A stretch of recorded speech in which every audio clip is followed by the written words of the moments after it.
Hello everyone, I hope आप सभी अच्छे हैं। मैं भी बहुत अच्छी हूँ। तो ये व्लॉग बहुत ही स्पेशल है क्योंकि ये व्लॉग है हमारा फर्स्ट एनिवर्सरी का। और दिन की शुरुआत कुछ हुई थी मम्मी पापा के आशीर्वाद लेने से। उसके बाद हमने लिया था दादी का भी आशीर्वाद। दादी का आशीर्वाद लेने के बाद मम्मी ने मुझे बोला कि चलो मयंक के भी पैर छुओ। तो मेरे कुछ ऐसे रिएक्शन थे। तो मैं यहाँ उनको बोली थी चलो आप मेरे पैर छुओ। फिर मैंने उनका पैर छुआ और हग किया। उसके बाद हमारा स्टार्ट हो चुका था दिन, जिसमें मैंने सबसे पहले मयंक को दिया गिफ्ट, जो कि मैं लेके आई थी बैंगलोर से। मैंने कुछ ड्रेसेस ली थी उनके लिए। उन्होंने उसको अनपैक किया, चेक किया और उनको पसंद आया क्योंकि वो ट्राउजर्स बहुत पहनते हैं, उनको कंफर्टेबल और ढीले ढाले अच्छे लगते हैं। तो मेरे को ये बहुत ही अच्छे लगे थे इन दोनों में चीज़। उसके बाद हम जा रहे हैं, कहाँ जा रहे हैं हम जा रहे हैं मंदिर, क्योंकि आज हमारी फर्स्ट ईयर एनिवर्सरी है। और हम पहुंच चुके थे मंदिर। मंदिर जाते ही भगवान के हाथ जोड़े, घंटी बजाई और आशीर्वाद लिया और प्रार्थना करी और थैंक यू बोला। इतना अच्छा साल गया है, बहुत ही हैपनिंग। मैं बहुत खुश, मयंक बहुत खुश थे। पता ही नहीं चला कि कैसे ये साल चला गया। आशीर्वाद लेना तो बनता है, थैंक यू बोलना तो बनता है। और भगवान का आशीर्वाद लेने के बाद हम आ चुके थे घर को वापस। और घर में आके मयंक ने करी घर में पूजा, दिया जलाया, बत्ती जलाई और पूजा पाठ करके खाना भी रेडी हो चुका था। मम्मी ने बनाया था नाश्ता। नाश्ते में बनी थी पूरी, हलवा, सब्जी और सूखी सब्जी भी थी। नाश्ता करने के बाद हम निकल चुके थे मेरे घर के लिए, क्योंकि एनिवर्सरी का सेलिब्रेशन होना था मेरा घर में। और मैंने अपने भाई को भी पिक कर लिया था, वो कॉलेज से आ चुका था और हम जा रहे थे अपने घर की तरफ। घर जाने से पहले, सबसे पहले, क्योंकि मम्मी पापा भी साथ में जा रहे थे, तो मम्मी पापा ने ले ली मिठाइयाँ, हमने मिठाई पैक कराई और हम निकल चुके थे घर में। और जब भी मैं घर जाती हूँ ना, ऐसा होता ही नहीं है कि मेरे घर का फाटक ना लगाओ, हमेशा फाटक लगा हुआ मिलता है। और हमारे 15 से 20 मिनट यहीं पे लग जाते हैं। और उसके बाद हम पहुंच चुके थे मेरे घर पे। मयंक पीछे आ रहे हैं गाड़ी लेके और हम जा रहे हैं पैदल, क्योंकि थोड़ा रास्ता थोड़ा सा ख़राब था तो हम उतर गए थे। और यहाँ से मेरे जैरी ने मुझे देख लिया था और देखो यहीं से वो भौंकने लगा था। देखो मैं उसे बोल रही हूँ कि हम आ रहे हैं, लेकिन वो वहीं से, मम्मी ने उसे बांधा हुआ था नहला धुला के। देखो यहीं से शोर मचा रहा है, तो दूर से ही हमें पहचान लिया था कि हम आ रहे हैं करके।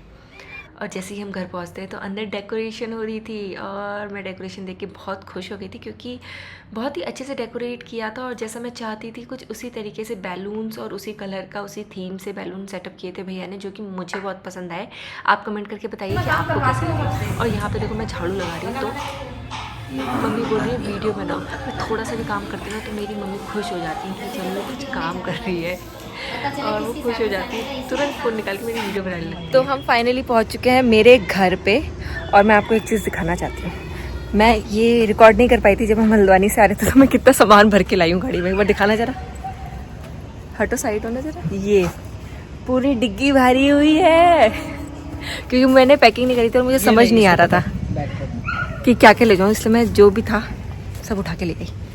तो जब हम घर पहुंचे तो मेरे पापा मम्मी मिलकर पकौड़ी बना रहे थे, तो वैसे ही मेरी सासू मॉम भी आ गई थी और उन्होंने भी हेल्प करी पकौड़ी बनाने में। पकौड़ी बनाई, चाय नाश्ता बनाया और सब ने मिलकर चाय नाश्ता खाया।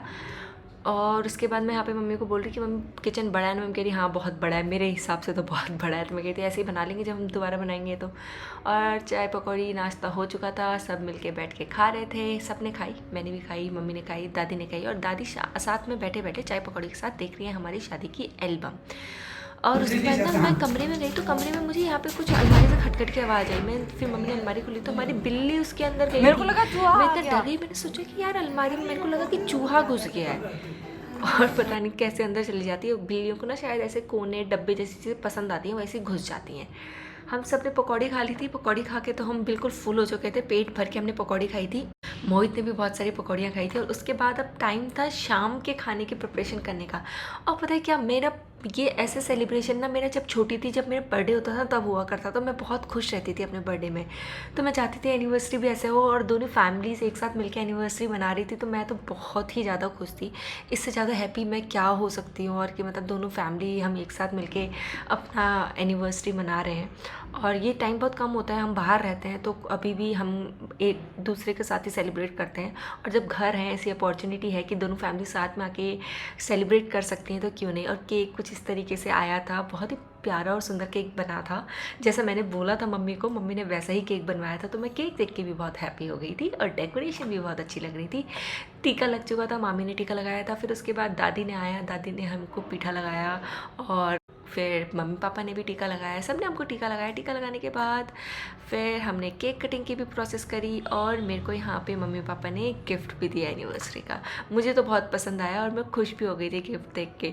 और मयंक ना हमेशा बच जाते हैं, वैसे उन्होंने मुझे गिफ्ट दिया है लेकिन वो हमेशा कुछ भी ना, मम्मी पापा हमेशा इतना एक्स्ट्रा ही कर देते हैं मेरे लिए कि उनको मेरे लिए करने की कुछ ज़रूरत ही नहीं पड़ती। चाहे मेरे बर्थडे में हो, चाहे एनिवर्सरी में हो, चाहे कुछ भी हो, मेरे को मम्मी पापा हमेशा कुछ ना कुछ दे ही देते हैं। तो मैं कहती हूँ तुम हमेशा बच जाते हो, मम्मी पापा हमेशा ही अच्छा दे देते हैं, तो मेरे को तुमसे ज़्यादा शिकायत नहीं रहती है। और फिर मम्मी पापा के गिफ्ट के बाद मेरे मम्मी पापा ने भी हमको टीका लगाया और मेरे मम्मी पापा ने भी गिफ्ट्स दिए। यहाँ पे पहले पापा टीका लगा रहे हैं मयंक को, फिर उसके बाद मेरी मम्मी ने। कुछ तो हम पीछे से बात कर रहे हैं। पता है पिछली वाली सीन में मयंक कैसे टीका लगा रहे थे और पैर छूना ही भूल गए। मम्मी बोल रही है अरे पैर तो छू, फिर कह रहे अच्छा हाँ मेरे को पैर भी छूने हैं। और कुछ इस तरीके से हमने सेलिब्रेट करा, सब ने मिलकर टीका लगाया, सब ने गिफ्ट्स दिए, बहुत सारा मज़े किए। क्योंकि इतनी फैमिली जब एक साथ होती है तो बहुत सी बात है, तुम खुश रहते हो। हल्द्वानी में भी बनाते तो हल्द्वानी में मम्मी पापा आ नहीं पा रहे थे क्योंकि मेरी दादी की वजह से वो ज़्यादा बाहर जाती नहीं है और अकेली हो जाती, तो वो तो आ नहीं पाते। तो हमने ये इसीलिए डिसाइड किया था कि हल्द्वानी में ना मना के मेरे घर में मनाते हैं क्योंकि मम्मी पापा वहाँ नहीं आ पाएंगे, दादी अकेली हो जाएंगे। फिर उसके बाद मयंक ने मेरे सिंदूर भी लगाया, बहुत सारी हमने रील्स बनाई, बहुत सारे अच्छे मोमेंट्स को शेयर किया, मज़े किए। और यहाँ पे कुछ एक दो रील्स बनाई, बहुत सारी फ़ोटोज़ खींची। और उसके बाद आ गई थी डिनर की बारी। डिनर बन के बिल्कुल रेडी हो चुका था। मामी लोगों ने मेरी पूरियाँ तल दी थी, सब्जी और गाजर का हलवा, ये सब पापा ने और मम्मी ने मिलके बना दिया था। सब ने बैठ के डिनर किया एक साथ और खूब सारी बातें करी। और इसके बाद सब खा पी के बातें करने के बाद अब टाइम था मामा मामी और हर्षु अन्नू का वापस घर जाने का। उनका घर बगल में ही है तो वो जा रहे थे, हम उनको बाय बोल रहे थे। बाय बोलने के बाद क्योंकि अब हमें परसों निकलना भी था पिथौरागढ़ के लिए, तो मामी पूछ रही है कब जाओगे, कैसे जाओगे। यहाँ से इन सबको बाय बोला। बाय बोलने के बाद इनको हमने भेज दिया था और मोहित भी चला गया था वहीं, क्योंकि उसको तो बहाना चाहिए मामा के घर जाने का, क्योंकि मस्ती करते हैं ना सब मिलके। वो वहीं मामा के घर चला गया था और वहीं सोया था। फिर उसके बाद जो मेरी छोटी मामी ने मेरे को गिफ्ट दिया था, मैंने वो उसको खोल के देखा वो गिफ्ट, और इतना सुंदर सा फ्रेम था, मुझे तो बहुत ही प्यारा लगा। इसी तरीके का फ्रेम, मतलब इस तरीके का नहीं, थोड़ा अलग फ्रेम, बट फ़ोटोज़ फ्रेम में यही थी। ऐसे ही फ़ोटो वाला फ्रेम मुझे शादी में भी मिला था, बहुत अच्छा लगा था। और उसके बाद अगले दिन मम्मी पापा को जाना था वापस हल्द्वानी, तो हर्षु अन्नू तो आ गए थे हमारे घर। मम्मी पापा ने उनको टीका लगाया और पैसे दिए, खुश हो गए थे। और हर्षु ना अन्नू मेरे पैर भी छू रहा था। मैं कहती अरे हम यहीं हैं, हम नहीं जा रहे, तो वो ऐसे पैर नहीं छू के आधा झुक के ही टर्न ले लिया। और इसी तरीके से हमारा व्लॉग ख़त्म होता है यहीं पे। आई होप आपको ये व्लॉग पसंद आया तो please do like share subscribe and comment and keep watching.